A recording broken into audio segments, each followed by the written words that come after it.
Marcus stood at the grand mahogany podium of the golden plate, his posture as rigid as the starched collar of his expensive tuxedo. To him, the world was divided into two categories: those who belonged within these gold-leafed walls, and those who were merely background noise. He greeted the evening's elite with a practiced, oily smile, his eyes constantly scanning the opulent room for any minor imperfection that might offend the wealthy. When a local senator arrived, Marcus bowed with a grace that felt almost theatrical, his voice dripping with sycophantic warmth.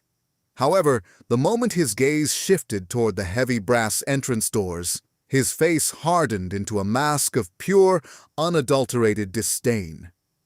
A woman had just stepped into the marble-floored lobby, and she looked like a dark shadow cast upon a sunlit room.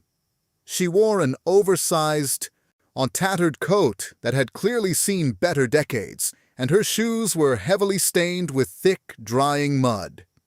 A simple, frayed headscarf covered her hair, framing a face that looked weary from the weight of the world's many burdens. Elena walked slowly, her eyes taking in the massive crystal chandeliers and the hushed, judgmental whispers of the wealthy patrons who paused their conversations to stare. She looked utterly out of place, a ghost of poverty standing in a temple of excess and vanity. Before Elena could take another step toward the dining area, Marcus was there, blocking her path with the cold efficiency of a stone wall. He didn't offer a greeting or a professional nod. Instead, he looked her up and down, his nose wrinkling as if he had just encountered a foul odor in his pristine sanctuary. He told her quite clearly that the service entrance was located in the back alley and that they didn't hand out leftovers until long after closing. When she tried to speak, he cut her off with a sharp, dismissive gesture, his voice rising just enough to catch the attention of the nearby tables. He accused her of looking for scraps or trying to use their restrooms to clean herself up, laughing at the sheer absurdity of someone like her standing on such expensive flooring. The humiliation was intentional. Marcus waved over the heavy-set security guards, making sure the socialites watching from their velvet chairs saw his unwavering dedication to their comfort. He declared loudly that her presence was polluting the very atmosphere of his prestigious establishment, calling her a stain on the reputation he had worked so hard to curate. The patrons snickered behind their silk napkins, their eyes filled with either pity or mockery, while Marcus basked in the intoxicating feeling of power that came from crushing someone he deemed inferior. Yet, Elena did not flinch or look away. She didn't beg for mercy, nor did she scream in a fit of anger. She stood her ground with a quiet, regal dignity that seemed to baffle the arrogant manager. She looked Marcus directly in the eye and stated, in a voice as clear and steady as a bell, that she was simply there for dinner. She requested a table for one, calmly mentioning that she possessed more than enough means to pay for her meal in full. Marcus let out a sharp, mocking laugh, informing her that the cheapest appetizer on the menu cost more than she likely earned in an entire month of hard labor. In response, Elena reached into her worn, faded bag and pulled out a pristine, high-limit black card, the kind of invitation-only card reserved for the wealthiest elite, and placed it firmly on the mahogany podium. The air in the lobby seemed to vanish instantly. Marcus stared at the card, his breath hitching in his throat. He looked from the sleek black plastic to the woman's mud-stained shoes and back again, his mind racing with confusion. He suspected it was a clever fake, or perhaps stolen from a real guest. But with the eyes of the entire room on him, he couldn't simply refuse a client holding such a symbol of status without risking a massive scandal. With a trembling hand and a face turning a bright shade of crimson, he grabbed a leather-bound menu and led her into the dining room. He didn't place her in the center, though. He led her all the way to the back, seating her at a small, wobbly table right next to the swinging kitchen doors, where the smell of grease was strongest and the noise of the staff was a constant roar. Elena didn't even bother to open the menu. She waited until Marcus was standing over her, his eyes filled with a mixture of greed and deep suspicion. Before she spoke, she looked him directly in the eyes and ordered the Imperial Caviar and Wagyu Symphony, the most expensive tasting menu in the house, a meal worth thousands of dollars. Before we continue this journey of justice and secrets, subscribe to the channel and tell us in the comments where you are watching from. Marcus nodded curtly, his mind racing with malice. As he walked away toward the kitchen, he caught the eye of the head of security. He whispered a frantic, unhushed command to call the police immediately, telling them to wait by the back entrance. He was absolutely convinced the card was a fraud, and he was determined to see this woman dragged out in handcuffs the moment the first course was served. Marcus retreated into the kitchen, his heart hammering. He pulled the lead server aside, his voice a venomous hiss. He commanded the staff to treat the woman at the table as a ghost, an unwanted guest. "Bring her the water that has been sitting out," he whispered, "and find the hardest, most forgotten crusts of bread." He wanted her to know she would never truly belong here. Every course was to be delayed until the limit of endurance, a psychological war waged with silverware and silence. Back at the wobbly table near the kitchen door, Elena sat perfectly still. And the noise of clattering pans didn't bother her. Her eyes, perceptive, were focused on the staff. She saw the way the servers flinched when Marcus walked past. She noticed the dark circles under their eyes and the tremor in their hands. A deep, hollow sadness settled in her chest. This wasn't her father's sanctuary. Henry Beaumont always valued genuine warmth above all else. He believed every guest was royalty. Seeing his dream curdled into this den of fear hurt more than any of Marcus's insults. This was why she was here, to see if any spark of his legacy remained. Marcus returned to the floor, circling her table like a vulture. He leaned down, pretending to check the settings, but his words were sharp. He whispered that gold leaf and expensive Wagyu could never hide the lingering scent of the street. He laughed softly, suggesting that perhaps she was just practicing. He was trying to break her, to provoke a scene that would justify the arrival of the police. He wanted her to scream or throw a glass, to do anything that would strip away her unnerving composure. But Elena only looked at him with a gaze so steady it made his skin crawl. She was documenting every sneer. Then came Leo.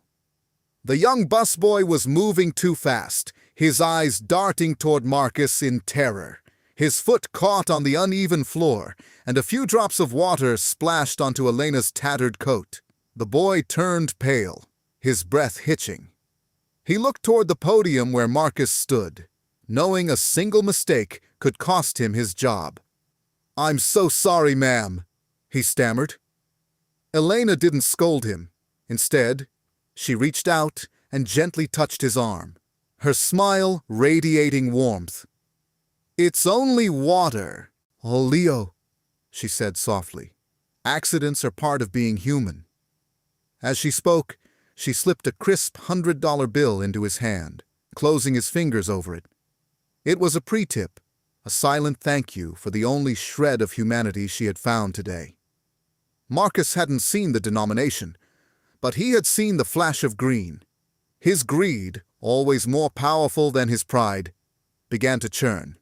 If she truly had cash, he realized he could squeeze even more from this encounter before the police arrived. He approached her again, his tone shifting into something predatory and falsely polite.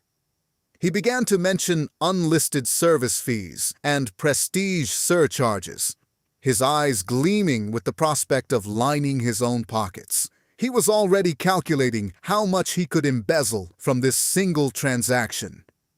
It was then that Elena made her most daring move. She didn't argue about the fees. Instead, she asked for a bottle of the 1945 Chateau Mouton Rothschild.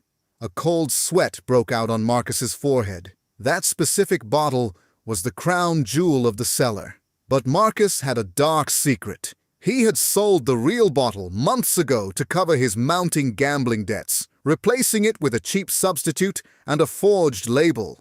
If he refused the order, he would lose a massive commission. If he served it, he risked exposure. But then he looked at Elena's mud-stained shoes. A woman like this wouldn't know the difference between a legendary vintage and vinegar. With a deceptive smile, he headed toward the cellar, determined to serve the fake wine, confident that a beggar could never recognize the taste of history. The deep crimson liquid swirled in the crystal glass, catching the light. Marcus watched with a hawk-like intensity, his hands clasped behind his back, hiding the slight tremor of his fingers. He waited for the woman he deemed a peasant to stumble through a fake compliment. Instead, Elena lifted the glass, inhaled the bouquet for a mere second, and took a single, measured sip. She didn't swallow immediately. She let the wine rest on her palate before setting the glass down with a slow, deliberate finality.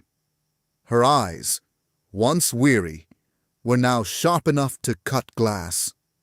She looked Marcus directly in his eyes and asked with chilling composure, "Where is the real bottle, Marcus? This is a poorly aged Cabernet with a forged label, not the 1945 Chateau Mouton Rothschild." Marcus felt the blood drain from his face, replaced quickly by a mask of indignant rage. He let out a loud, theatrical scoff, all loud enough for the room to hear. He accused her of having a palate as unrefined as her tattered coat, shouting. He gestured wildly to the police officers who had been waiting with tense anticipation. He screamed for them to take her away, claiming she was a fraud using a stolen card and making slanderous accusations to avoid paying her bill. The officers moved in, their boots heavy on the marble floor.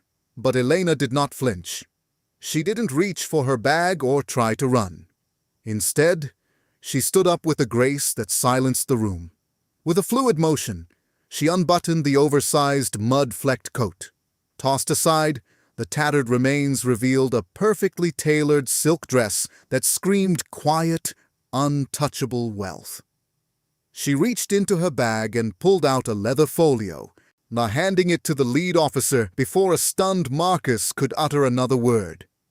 "I am Elena Beaumont," she announced, her voice carrying a natural authority that silenced the room.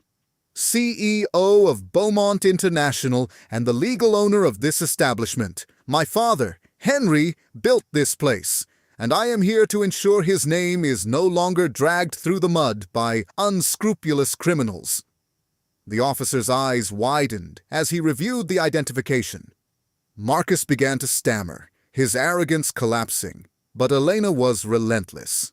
She pulled out a recording device, playing back a clear audio file of Marcus instructing the staff to mistreat her and admitting to serving cheap wine to those he deemed unworthy. She then produced a summary of the restaurant's internal accounts, showing evidence of his embezzlement and fraud. The officers turned their attention toward the manager. Marcus's face went from pale to ghostly white as the handcuffs clicked. He pleaded for his job, but Elena simply looked away as he was led out in disgrace. In the sudden quiet that followed, Elena turned to the staff who stood frozen. Her gaze landed on Leo, the young busboy who was still clutching the bill. She walked over to him and placed a hand on his shoulder. "Integrity is the only currency that matters, Leo," she said warmly. She announced that Leo was being promoted to a junior management position and that the restaurant would close for a week. During that time, every single employee would receive full pay while undergoing retraining to return to the core values of respect and dignity that her father, Henry, had championed. Before leaving, the Elena stepped out to the sidewalk, where a shivering man sat alone on the cold, damp concrete. She took his hand and led him inside, seating him at the very best table. "The Imperial Caviar and Wagyu Symphony," she told the chef, "for our guest of honor." As she walked toward the exit, she paused by the grand, ornate portrait of Henry Beaumont. The light seemed to catch the painted eyes of her father, and she felt at peace. She whispered, "The restaurant's legacy is safe now," before finally stepping out into the night, leaving behind a restaurant that had finally found its lost soul once again and forever.